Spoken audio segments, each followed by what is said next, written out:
This is Pete Saronis of Dots and Bridges. Thanks for tuning into our Thought Leadership Consortium, where we host guided conversations among noted authorities in matters related to technology transformation, critical infrastructure protection, and collaborative partnership. Utilizing the power of storytelling, we hope to educate, inform, and enlighten you on our ever-evolving 21st century digital landscape, while introducing you to the influencers across government, industry, and academia, whose passion and expertise serve to benefit our economy, society, and most importantly, humanity. In this episode, we've convened 4 cybersecurity experts to discuss how the internet can enable a secure, remote workforce. We hope you enjoy the conversation. Hey, so let's go to Dr. Tina Rodrigue, upper left corner. Thank you so much, Pete. So I have a background that started as a technologist. I came up through the value-added reseller system integration role, which is where I had the pleasure of originally meeting Pete Saronis at the Department of Education. But as I was working through product, I realized that my real passion was for cybersecurity. I ended up working for Cisco Systems for 5 years, and then really getting into the executive leadership, executive development aspects. Recently completed my dissertation at George Washington University, focusing on cybersecurity from a human and organizational perspective. If you need a cure for insomnia, I invite you to read it. But it really found quantitatively what some of the issues are with cybersecurity today. I'm working here at CFPB trying to help make the world a better place, protect every consumer. And part of what I do when I'm not taking care of my 6 kids or my husband of 16 years is just trying to enjoy the fact that small improvements aggregate into huge innovations. And so that's part of why I hope to help all of us be stronger, better, more bionic, more secure, hopefully within the next hour. Well, I appreciate that, Tina. And also, Mike, just to close out, your experience working in government, in the Defense Department, and this, cryptologic warfare officer, information systems technician, your credibility is incredible. And you've had, mission experience we hear so often in serving the mission, and how you've grown up in this space. We'll hit on web browsers and of course some zero trust, but thank you for that. And Tina, your walkabout from anybody who reads about Tina, Dr. Rodrigue, being in industry, being in government, being back in now a financial institution, one of our critical infrastructure sectors, the theme we'll talk about today, one of the 16. Everybody has a different interpretation of, security architecture, folks. And zero trust, or as we call it, never trust, it's a new paradigm. And we'll talk about how in each agency or some use cases, it's not cookie cutter approach. We have to look at it, subjectively, and then, obviously every agency and organization will do it differently. Let's go to Miss Kim Kelly, who has a great story on her efforts helping the Department of Energy. Kim, floor is yours. Hi, everyone. Kim Kelly, Western Area Power Administration. I have been in IT my entire career, 30 some odd years. I've stopped counting. I have been, I think 12 or 13 years of that now have been in the federal government. I came from the private sector and moved to government. So I really enjoy the whole concept of, working for Western Area Power Administration is, the whole mission, keep the lights on, right? It's not just going to work and doing some small slice. It's really a bigger thing that affects a lot more people every day. So I'm the supervisor of cyber operations, and then occasionally and most often play the role of deputy CISO. And right now we're kind of going through that transition of how do we get our heads around this executive order, and what are our next steps? How do we plan for the future? So those are some big things for me right now. Married 23 years, 1 grown child who just flew the nest this year, just a month ago. So, empty nester, now an empty nester. Well, you and many, unlike me, I have a 4th grader and 2 in high school and 1 in between there. So I One day I will say that, but I'll be the grandfather looking guy at my kid's 8th grade graduation. But Kim, thank you. Again, humble that she is, inaugural class of OT Defenders. Yes, Chief of Cyber Operations. And again, firsthand experience at the request of our United States Department of Energy to help facilitate this migration and movement to zero trust. So a wealth of knowledge. And shout out to Jim Ball out there who really pushed for Kim Kelly to be represented. And we're just so glad to have you, Kim. So Thanks, it's good to Jim. see you again. Hey, Dr. Roser, you have 3 titles. Folks, if you don't know him, you can't, I wouldn't believe you. Chief Information Security Officer, Chief Data Officer, Director of Information and Knowledge Management, Idaho National Laboratory, particle physicist, distinguished scientist, and author of 670 referred publications. So, Rob, welcome. Wow, I'm going to have you do all my introductions. Hi, everybody. Thank you. As Pete said, I work at Idaho National Laboratory. I'm probably the new kid on the block when it comes to cyber. I came here as a chief data officer about 3.5 years ago and took over the CISO role about 3 years ago. I'm a particle physicist, Pete says, by training. I've spent 25 plus years at Fermi National Accelerator Laboratory before coming here. Idaho, if those of you don't know, is a much better place to fly fish than you can do in Chicago, Illinois. So one of the things that drove me here. Let's see, what can I say? We Idaho National Lab is our mission is energy related, mostly nuclear power, but clean energies and as well as cyber research. It's a fascinating place. We're about 6,000 employees with a budget of about 1.6 billion and growing every single day. We're about the size of Rhode Island. If you've ever come out to visit, I'd be happy to show you around, but plan on spending at least a day because it's a big site. At the moment, we're running 4 separate test nuclear reactors to understand things better. It's so we have a very nice mission that speaks well to trying to move towards a lower carbon footprint. I'm happy to be here. I love this stuff, and we should have fun today. I appreciate the one left out, right? I have no kids. I am married 16 years. I have 2 Brittany Spaniels, and my wife is also a fly fishing guide, which also motivated me to live closer to her in Montana. Well, that's a big component of humanizing guests and technology, because who would have known? And that's what we hope to convey. Every one of these individuals, folks, collaborative, reach out. They're on LinkedIn. If you have their email address, reach out, put some context. They're busy, but I know from firsthand that they're always helping and willing to help. Let's go back to now kicking this off. And what we're going to do in maybe 2 or 3 segments, folks, is we're going to address zero trust because it's a thing. There are more than, you'd probably care to understand or know if you're out there wondering where can I go read about it. But I'll probably hit on a few resources that date back to 2018 up to just in July of this year. We're talking the NIST special publication 800-207. Before that, the cybersecurity framework. More recently, we've got the moving the U.S. government towards zero trust cybersecurity principles in January. We got a NIST National Cyber Center of Excellence special publication just in July, a draft practice guide, all addressing zero trust, the internet, browsers, and how to protect. So we will be happy to share those if you reach out to me or to any of these folks who've probably read them more than they can count.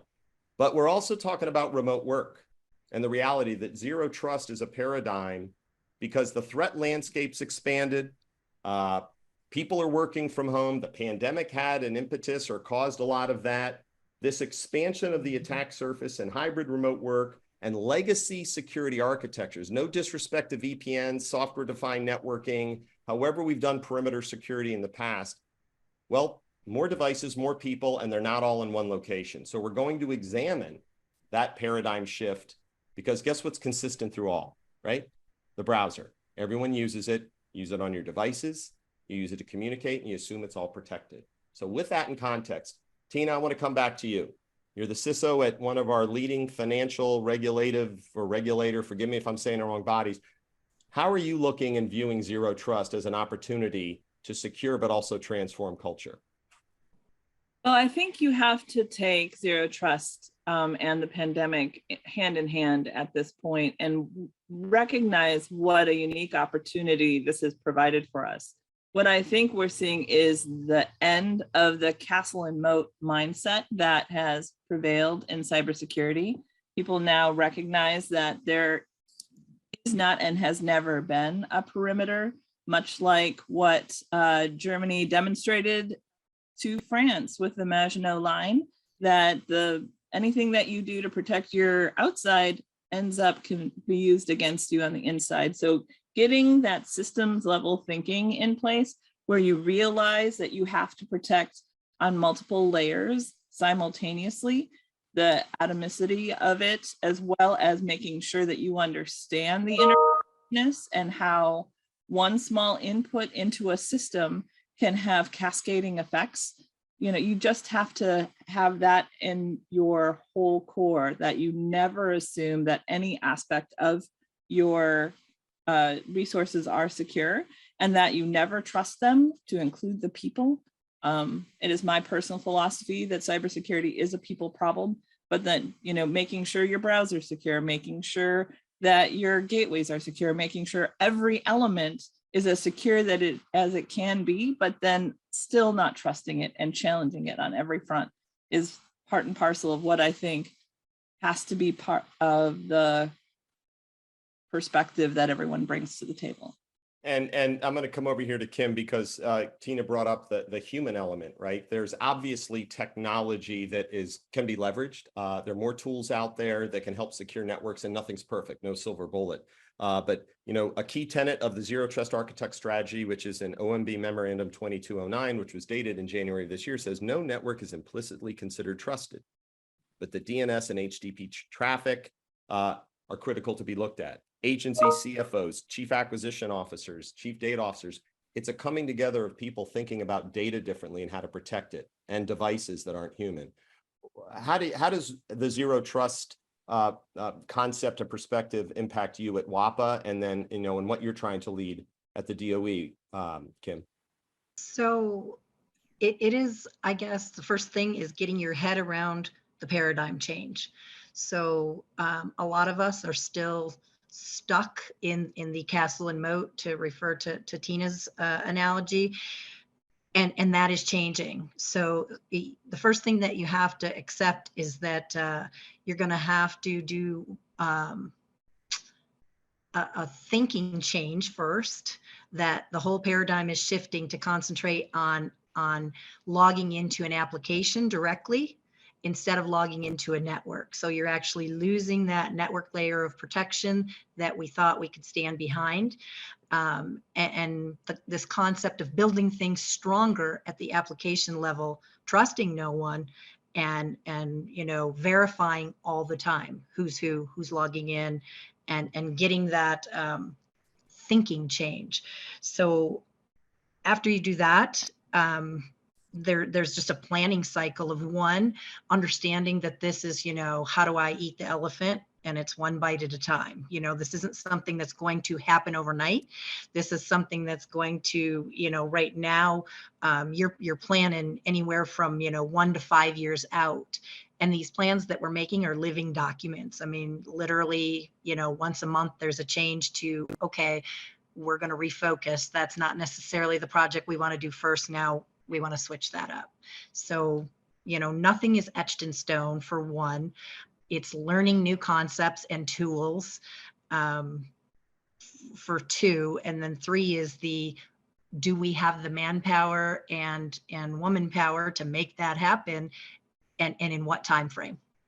Yeah, you're hitting home on this dynamically changing environment. And again, Yes. if we all think about, right, Kim, you've not talked about it, we rely on the internet in our personal life. We can't live without these devices, and we assume everything's protected. And now we have at least a strategy and approach that the government's trying to not enforce, but say, look, everybody think about it. It's changed, and let's try to address that from a, you know, compliance, but also opportunity to be more secure. Let me pivot back down here to Mike Ryder, because Mike, you know, the concept of use cases and exemplars, you mentioned the CBII. Can you speak a little bit more and what you can share, if you can, about the capabilities the Defense Department needs, and kind of dive into this browser isolation concept? I'm going to throw a poll up just because I want to get a sense from our guests too. So go ahead, Mike. Sure. So I think Tina mentioned something that really hits home to isolation. The user is the weakest link, right? the user are the one controlling that browser or where they're going to. They're clicking on the link. So in the DoD, as well as many industries, right, the web browser is likely to be the biggest threat vector because your users are at the helm. They're going to places they shouldn't, even with the most exhaustive training, right? They will still fall prey to a cleverly disguised attack. They'll still click on those links. So with isolation, it is absolutely delivering a zero trust approach to internet accessibility. So just imagine that you're navigating the web from your browser and you want to go to even a safe site like ESPN.com. Well, with isolation, all that content is being viewed as malicious. That is the default approach, which aligns with zero trust. What the end user gets is a mirrored version of that content, which is going to be a safe, sanitized version, which guarantees that they're not going to be exposed to any risk, but at the same time, aligning with the principles of zero trust. And while the advantage here for the end user is they can freely navigate, there's also advantages from an efficiency standpoint, productivity, but also cost savings. A truly well-designed zero trust architecture or solutions for that matter will provide dividends beyond, security. Think about cost savings, bandwidth reduction, incident reduction, things like that, which the DoD has absolutely seen as well. Estimated cost savings of $300 million with internet delivered isolation. So pretty significant savings, but also improvement of user accessibility of the internet, allowing them to go direct, not requiring them to go through VPN and things like that. Yeah, I think it's we're getting some of the metrics coming in. This is good news, I guess, for you, Mike. About half the group responding is saying they have, and about 30% saying somewhat, and about 15% no. Well, folks, browser isolation is not something that Menlo invented. It is something that the DHS CISA, in one of those documents we talked about specifically, it is in their capacity planning documentation that you could find online at dhs.cisa.gov. It's actually called, Capacity Enforcement Guide. And then in NIST, full remote browser isolation is addressed in the document I referenced earlier, Special Pub 1800-35B. So thank you for that tutorial. And Mike, let me jump over to Rob Roser, browser isolation, zero trust at a national lab. You have data, you have classified data, you have all kinds of data, but is browser isolation something that you all are looking at? Oh yeah, browser isolation in my mind is part of the zero trust philosophy. So if you're going to embrace zero trust, you're going to embrace browser isolation. With us, we've been on this journey for a while. I've made no secret within a few months of my taking over as being CISO at the lab. We were owned by a Chinese advanced persistent threat group in our a few of our outward-facing DMZ servers. And that experience basically has driven what we've been doing for the last 2 years, essentially our advertised or our thought process on where we were as an enterprise in terms of how secure we were did not match reality. And so shoring that up has been our laser focus, if you will.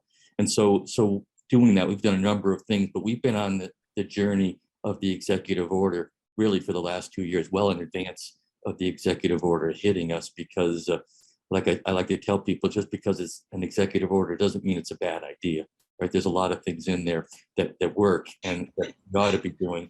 And so we're in the process of doing that. So that said, we're at an advantage because a lot of the pieces, the trouble with zero trust is the marketing hype has been very effective.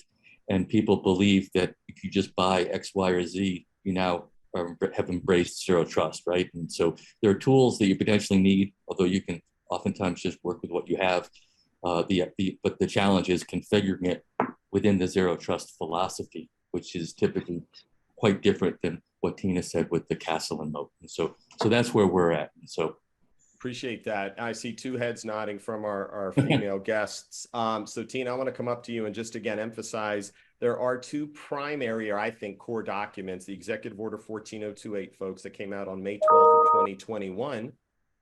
And then in January of 2022, the Office of Management and Budget, which is a little more, there's some teeth in there. M2209 is really, I think, considered the strategy, the implementation of, and a guidebook for folks to, begin the process at the agency level to put the teams together, to pull in the experts like our friends here online, and then of course Kim Kelly, doing it at Energy. Tina, how has this memorandum, this strategy, this paradigm shift, how's it coming along? Are you leading it?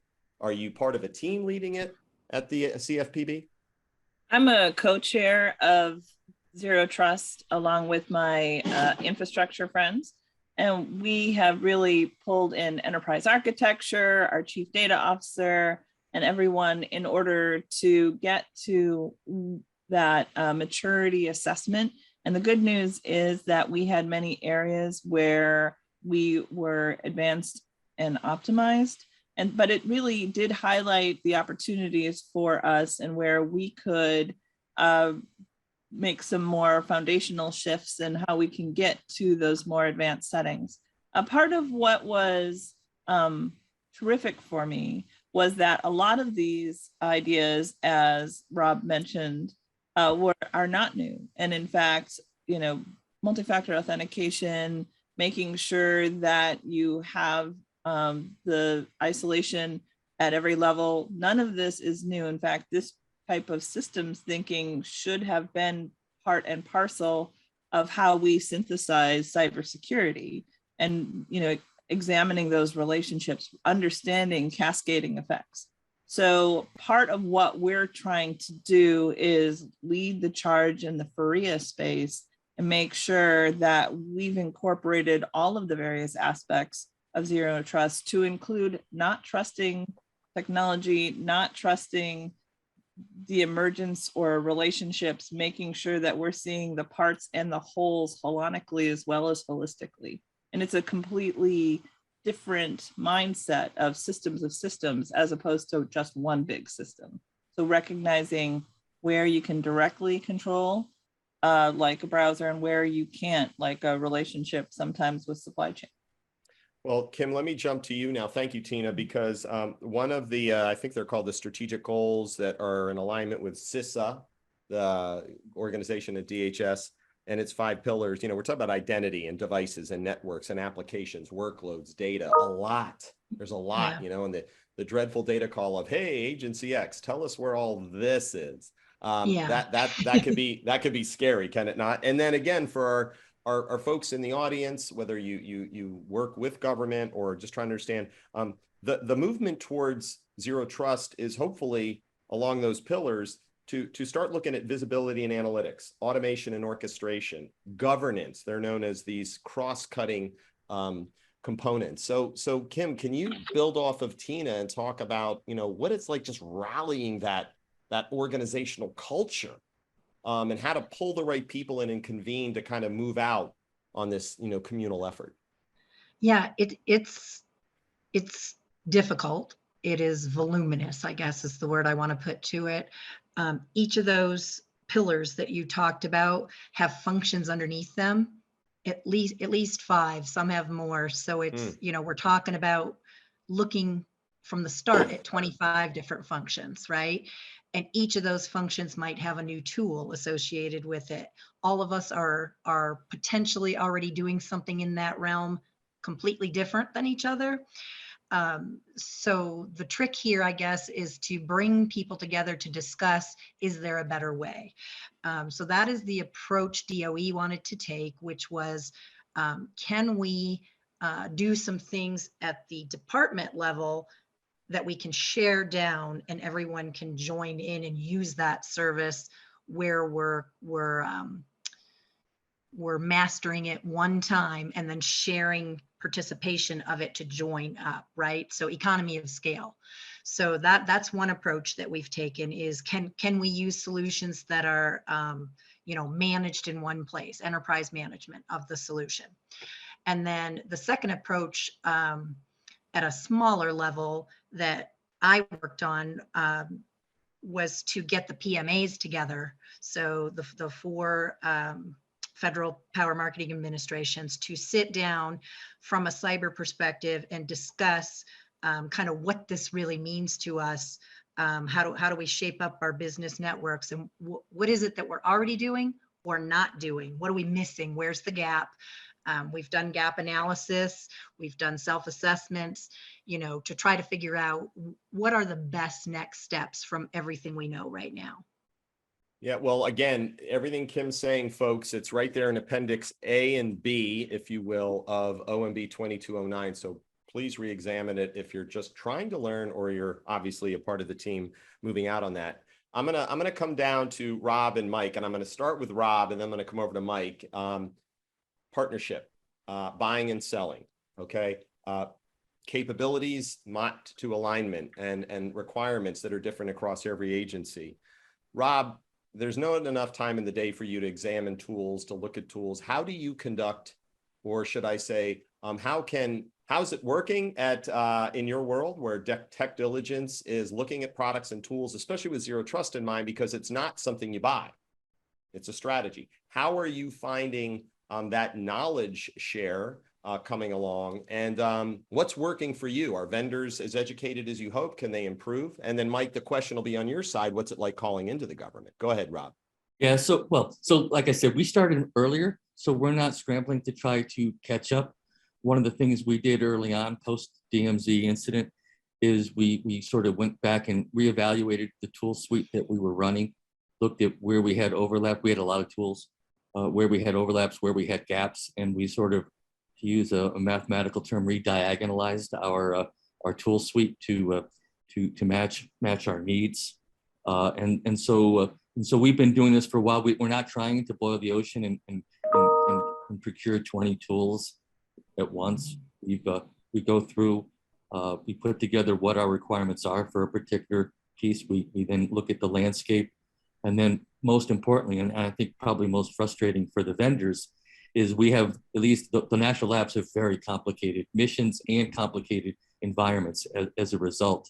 And so we tend to do proof of concepts to make sure that the technology will fit in with our unique architecture before we're willing to pull the trigger on it. I mean, the zero trust will be very disruptive to the way, or can be very disruptive to the way you do business. And so you need to make sure that that's not the case, and you put things, you've done your due diligence and homework in order to do it. So you can projectize zero trust, but really it's a journey much more than it is a project per se. And people should not think that you're going to be done with it in 1, 2, or 5 years or whatever, because you can always refine where you're at and what your trust relationships are and make them more and more granular if you decide. Yeah, and Rob, to your point about the journey, and Mike, I'm going to come to you here. The strategy itself speaks to, by the end of fiscal year 2024, I mean, folks are getting an on-ramp to get this figured out. And of course, there's budget associated with, and people like to say, it's an unfunded mandate. Well, that's why we have budget cycles. And I think cybersecurity is usually a pretty strong use case, and zero trust is front and center. Mike Ryder, you heard Rob Roser, obviously CBII. I mean, what was it like? How's it been? In terms of just the dialogue and maybe some other use cases of, is proof of concept kind of the best and most efficient way to kind of educate your customer? Yeah, so what Rob said, he hit it right on the head, right? It's zero trust is a journey. So while we have this huge opportunity in the DoD, right, when we're delivering awesome capabilities, it's incumbent upon us to keep adapting and evolving the platform to meet their requirements. Zero trust architecture is obviously one among many other things. So as mentioned, it's our job as a vendor to maintain relationships, communications with our federal government peers to fully understand what they need to achieve so that we can develop our solutions to meet their objectives and their intent, and to also deliver business value while helping them adhere and align with policies like zero trust architecture. Well, that speaks to the customization again of no silver bullet, but also there's no cookie cutter. So Tina, I see you again. You've been on these two sides of marketing capability, but when the square peg and the square hole match up, then that's nirvana. What's it been like on your end, on the tech diligence side? What I would say is that it's the more foundational elements that are tricky, the visibility and analytics, making sure you have the automation and orchestration tuned just right. You don't want to over automate because you'll get bad things faster. You want to make sure that it is well tuned.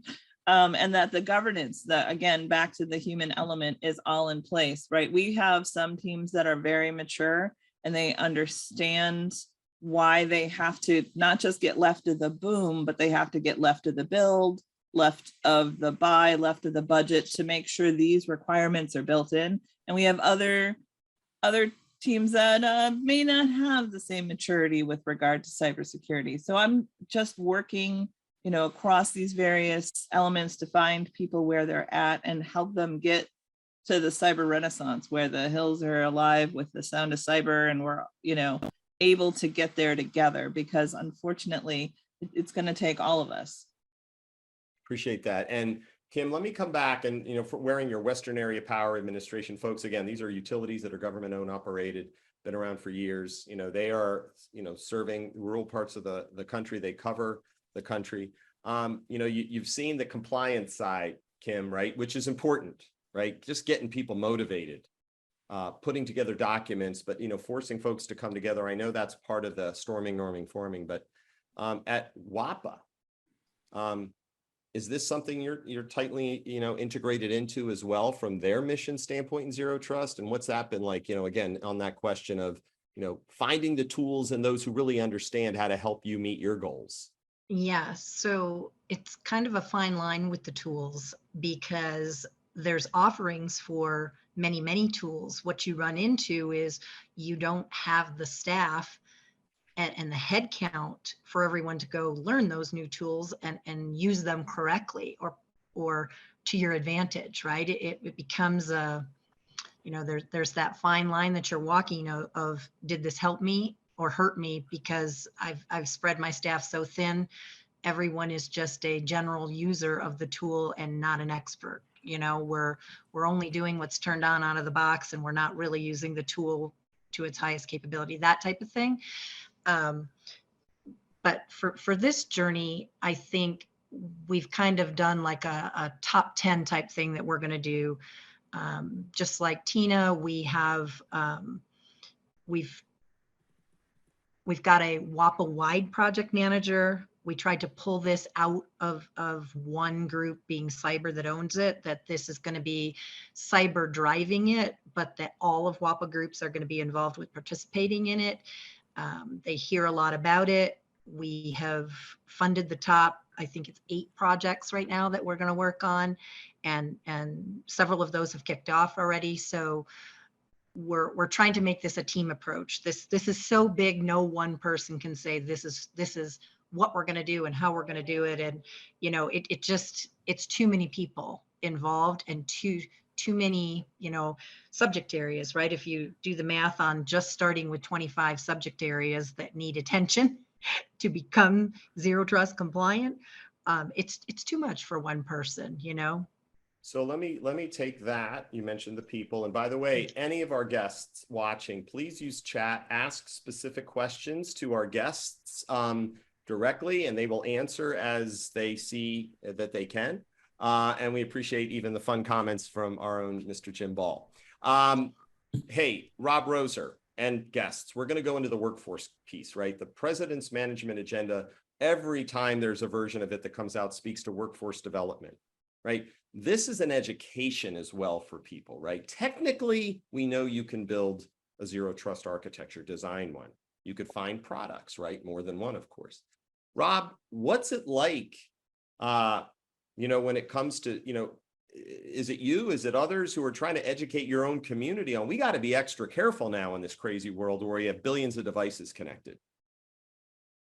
Yeah, I mean, well, there's lots of attack vectors, right, that we have to be concerned about. I mean, part of the, I mean, so there's a couple issues. Number one, we have to educate our leadership about what Zero Trust is in sort of business acumen and not in technology babble, so that they understand the importance of it, because we do need buy-in from everybody to do it. And as, well, certainly Tina said, I think everybody basically mentioned that that to pull this off, it's not just cyber, it's not just architecture, it's not just you know, applications or operations. It's everybody has an important role in this, and we have to work together in a way that, you know, typically we're not sort of used to. So people have to move out of their silos. The other tricky part, I'm not sure everybody's experiencing this, but certainly we are, right? With cyber professionals in such demand today, it's tough for us to keep and to have the technical acumen always available that we need. And so we're having to scramble at some points, if you will, because of that. Great points. Let me go up to Mike. Mike, you're what do you hear? Are you hearing that is it like you get positioned or put with the CIO, right? Not that there's anything wrong with that, but right here in the strategy it says agency CFOs, CAOs, chief acquisition officers, senior agency officials for privacy, and others in agency leadership must work in partnership with their IT and security leadership to develop and sustain zero trust capabilities. What are you finding, Mike? Is it kind of like a tech thing and you wish you had more people in the room when you were there talking about your capability? I mean, I think it's good to have a mixed audience, right? The tech guys that understand, but also the financial aspect and what it can do as far as business value, making sure the business can still operate while adhering to these principles. A lot of times people hear zero trust, and they automatically think the door is going to be shut down and users aren't going to be able to innovate or navigate, right? And it couldn't be further from the truth. With zero trust, you're stopping the bad things from getting in, but still enabling your users to freely, and in fact, more freely navigate the web, for example, which is what we've seen with CBII and many other organizations that have adopted like browser isolation. Tina, can you speak to that coming together? Is it a thing you're finding yourself, folks wanting to be in the discussion? I think that it's an absolute necessity. And what we're finding from the Office of Inspector General is that if you don't have the various elements in the room, they're going to call it out. It's going to be a critical aspect. I think that when you start thinking about cyber workforce, you have to realize that it's everyone, right? That we're in the place of cyber safety where we may have been with fire safety back in the day, where people were smoking a big cigar while they're pouring kerosene in a jug right in front of a cotton warehouse, and it's never gone up before, so they're probably thinking it'll never go up next time. But if you think about a highly evasive adaptive threat, the Ponemon Institute found that the cost to recover from that can be as much as $1.6 million per record, right? You don't have the space and time in order to not get it right. So that's part of what you have to do. And someone asked about artificial intelligence and the Internet of Things, Pamela Gupta. Part of what you have to do as you're making these decisions is recognize that as you have more vectors, you can no longer take a simple view of your system. You have to think of each of these devices, each of these areas of identity, of network, of application, of data as inputs to a very complex system view. And that if you have something coming in from one area, I like to think of it like the Mississippi. If you think of it as just the river in the middle of America, you won't have the same as if you start looking at the maps of all the tributaries and how that risk can be put in from anywhere, and it'll flow down into your main area that you're trying to protect. And to get it pulled out, to get that removed is a tremendous amount of effort. So that's why we're focusing beyond the bright line of left of the build, left of the buy, left of the budget, so that that total cost of ownership is taken into account. Yeah, well said, Kim. I'm going to come to you with that question of, again, there's the compliance and then move on. And we're getting some great questions from Brian and Scott. So please, guests, if you're familiar with, or should I say panelists, the chat, feel free to go in there and just give them a follow-up, or maybe you can follow up with them over the phone on some of these great questions. Kim, compliance aside, you came in, you're supporting. How much of the bringing a government community of thought leaders, you're in an OCIO office, but that's an office that could be the nexus or the hub for bringing in the folks who are the really data owners or the curators. How's that been in this beginnings process of implementation for zero trust? Well, it's kind of hard to get the right people at first. I mean, you really have to spend a lot of time talking to people. You get a name and then they give you another name, and you talk to them for a while and then they give you another name, and eventually you reach the point where you are getting the people who are the executor, that know about either the current solutions in place or thoughts and discussions that have taken place already in an organization on how to tackle that particular topic, that function. What I've tried to do is take what DOE has done, make sure that everyone understands that there's a template out there that they already put together, that there's meetings set up for them to attend, every 2 weeks to check in and see what DOE is doing that they might be a part of, so that they don't have to reinvent the wheel. So everyone is starting at such different start points,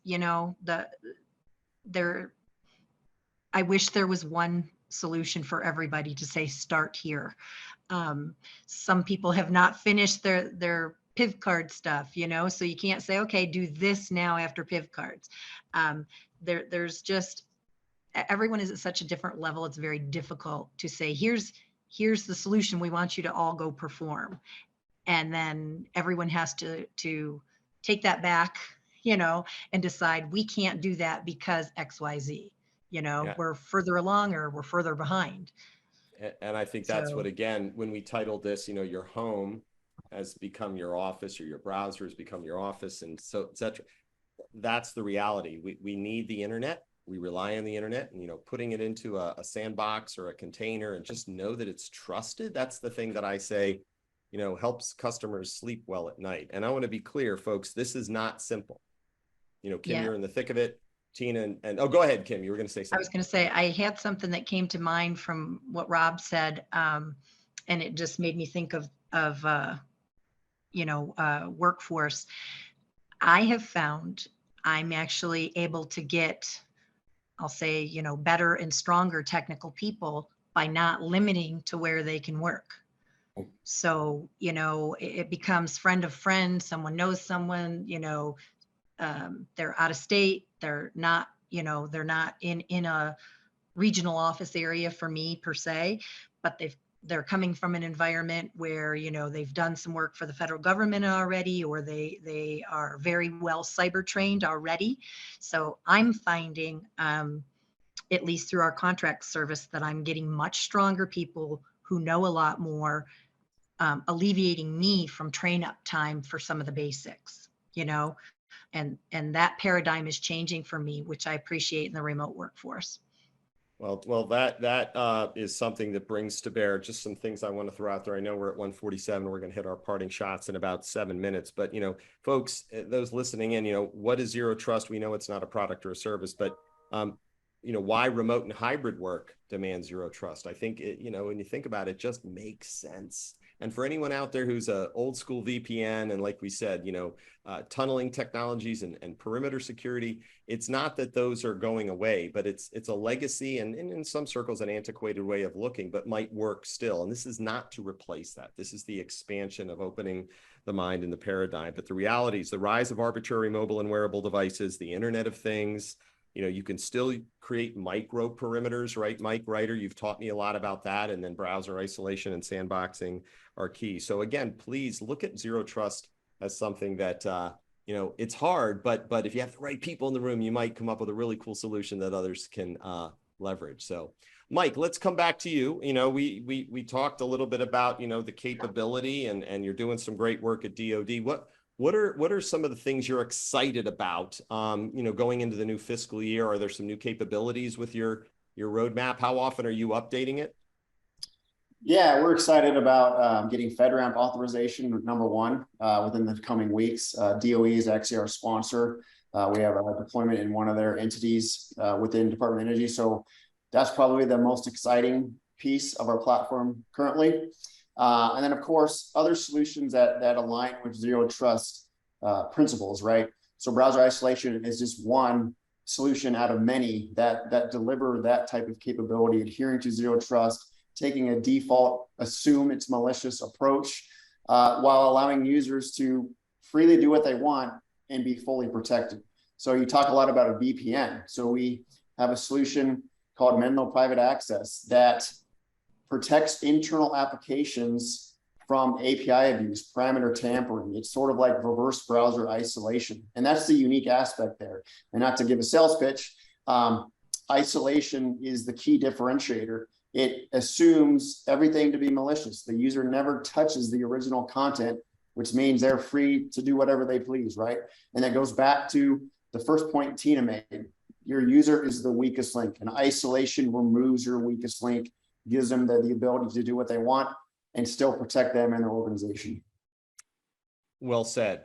I just have to riff off this because I was doing these two, comparing browser isolation and zero trust. And I'll tell you what, this was my web browser, salient points.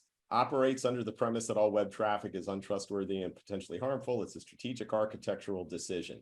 I mean, say the same thing about zero trust. So they're kind of like, kissing cousins there. Rob Roser, a month from now, a year from now, going into the new year, give us a vision of adoption or hope that you have and how it's impacting your technology roadmap. Well, so we have a strategy for implementing zero trust that goes out longer than 2 years. It's probably closer to 3. And one of the biggest challenges that we're going to have in this process, at least at the moment, right? There's still unanswered questions. We'll be handling the data pillar. None of our data right now, or most of it, is not tagged. And so as a result of that, it's hard to implement a zero trust policy of making the data available to appropriate users, but not to everybody. And so one of the things we're going to have to do is go through and identify what is our sensitive data and have that. And the tools to do that right now are still not where at least they need to be given the risk tolerance of my organization. And so that's one that we will postpone at least a little bit in hopes that the AI engines and whatnot of these kinds of tools will improve. And that speaks to our good old, not old, but the cybersecurity framework risk profile as something that helps an agency think about what is the risk profile we're willing to maintain. And obviously you gotta speak to that if you sell into the government. Tina, progress, excitement, what are you seeing, 3, 4, 5, 6 months from now? You think it's moving at the pace you want it to be? I tend to be very ambitious, so it's never moving at the pace I would like it to. I'm chatting with Brian here on the side. I just think that everybody needs to recognize, to tie into what Kim said, that this risk is really dynamic and you can't just consider it a destination, check the box. Compliance is not enough anymore. You have to really continue to harden iteratively, and you have to make sure that this is a team sport. If you are not keeping resilience top of mind at all times, you are missing the mark. And you have to just keep on chugging. And it's just a question of vigilance and diligence, and that you're always going to have to keep this hope alive that you can protect everyone. The problem with Rob and Kim and I is we have to get an A+ every day, right? And the bad guys only have to break in once. So speaking as someone who's been through it, you don't want to have it. You don't want anyone you love to have go through this. You don't want some people you hate to go through this. So really making sure that you are applying zero trust will give you zero problems, right? Otherwise, you're going to end up in a zero truth world where everything hurts. Kim, comments? Yeah, I guess my last, as you would say, Pete, parting shots here. One, Well, this doesn't count as your started. parting shot. This is Oh, not this your isn't my parting shot? No, Oh, no, no. You boy. get 30 seconds for that one. Go ahead. Oh, boy. What do I want to say then right now? Tina's thought. Say whatever you were going to say. You're fine. It could be whatever you want. I was going to say, if you haven't started, get started, start making a plan, and that whether it's right, wrong, or indifferent, it's moving in a direction, right? You gotta get started, start somewhere. I know it's very overwhelming, I guess, is what a lot of us are experiencing, is just a complete state of overwhelm of how do you change so much, and just get started, take the first step. I appreciate that. And look, we'll count that because we're going to go around the horn Okay. here. Mike Ryder, you're next, then Rob, then Tina, and I'll just close it out with a thank you, if you will. But let me just comment on that. Folks, there's a zerotrust.cyber.gov resource you can go to if you want to check on it. You can Google things like CISA's 5 pillars, 3 cross-cutting capabilities, things like that will, I think, get folks' memories jogging. Look, there's $65 billion in the president's budget for IT at civilian agencies, 11% increase from fiscal year 22. So when I hear there's no money for any of this, sometimes I hear that that's kind of an untruth. And then, you know, 10.9 billion for civilian cybersecurity related activities alone. You've heard a lot of buzzwords today, microsegmentation. We didn't get into it, but highly evasive adaptive threats, SASE, whatever models and terms you're hearing, it's buzzword bingo. You're going to have to understand and learn and work with your folks to understand. But here's my questions that I think, Kim, you just wonderfully kind of summarized, which is, look, you got to be asking yourselves, you know, why is this an important model, zero trust that is, and browser isolation? How does one begin planning for it? You know, do we have a use case that we might, you know, be able to apply it to? And there's no shortage of those if you Google them. And how does one go around investing in it? These are questions, you know, organizations are asking themselves. And if you can help them with that, help them on their journey. So, Mike Ryder, that gave you and our other guests time for your parting shot, 30 seconds or less. What do you want to leave with the audience? Yeah, I just want to say, and I've kind of said it already, with isolation, it's all about removing your weakest link, right? It's that human factor. It's the user that, even with the most exhaustive training, they're still going to do things they shouldn't. And it also is going to deliver on zero trust principles. So it's kind of killing two birds with one stone, right? You're hitting zero trust, but also enabling your users to do whatever they want, protecting them and your organization from any mistakes they may cause when browsing the web or accessing some sort of application. Shout out, Mike. Thanks for bringing it. And again, for both sides of that journey you've been on. And again, appreciate you and thank you for your service to our nation. Thanks, Rob Steve. Roser. Let's see, I guess I'll go a little bit offline here. I mean, I would say a healthy cyber program requires a balance between risk and compliance. I think at the highest levels of the federal government, that balance has gone way over to the compliance side. And I would say, don't forget your risk-based approach. Don't lose sight of that.